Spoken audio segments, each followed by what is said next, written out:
Oke, agenda hari ini Mede, apa bisa disampaikan? Ya, pertama kami mengucapkan terima kasih kepada teman-teman buruh, terutama anggota KSBC yang setia hari ini datang bergabung di sini sampai jam segini ya. Memang ada beberapa kendala, pemerintah sudah mulai mencoba mengundang teman-teman pekerja untuk ikut di acara-acara yang dilakukan oleh pemerintah karena ada door prize, ada hadiah-hadiah sepeda motor, ada sembako, ada kulkas. Tapi esensinya serikat buruh itu kan harus turun ke jalan, bukan untuk melakukan sweeping, tapi inilah perayaan kita yang seharusnya dirayakan semua pekerja, terutama serikat buruh yang ada di seluruh dunia, bukan hanya di Indonesia.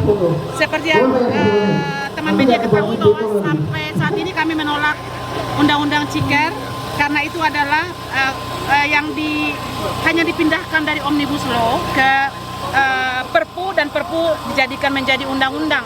Tentu saja kami menolak karena banyak hal yang kami lihat tidak berubah dari materi yang kami gugat di judicial review sebelumnya, dan sekarang pun kami menggugatnya di formil, dan nanti kalau kami kalah di formil kami akan melanjutkan lagi di materialnya.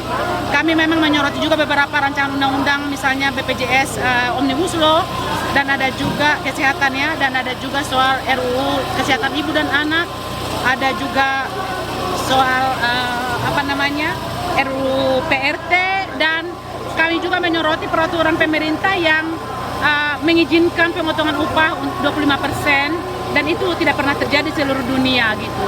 Kalau mereka mengatakan bahwa kita terganggu dengan krisis global sejauh ini, pertumbuhan ekonomi Indonesia masih bagus-bagus saja di atas 5% ya.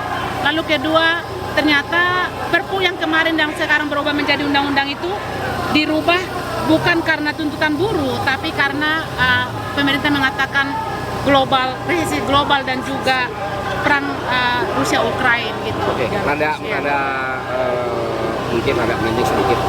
Terkait agenda Mede di bulan ini, di tahun ini kan kubu pekerja seperti pemecah. Nah, ini sebagian kan diarahkan ke istana. Iya. Nah, bagaimana sikap KSBC melihat ini? Kalau KSBC memang di internal kita belum bicarakan mau dibawa kemana organisasi ini ya. Ya tentu saja akan ada pemilihan presiden. Barangkali mungkin memang kita akan memilih presiden tapi nggak memilih partainya gitu.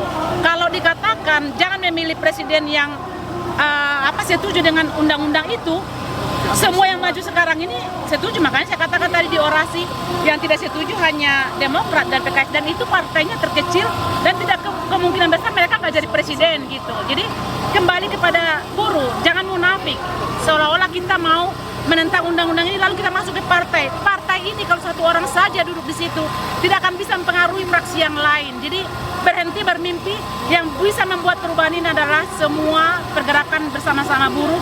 Jadi nggak separatis gitu. Jadi kalau ada sekarang penggiringan, itu hak teman-teman. Mereka kan berhak memilih Pak Ganjar sebagai presidennya. Mungkin pribadi-pribadi kita juga memilih Pak Ganjar, Pak Anies, Pak Prabowo.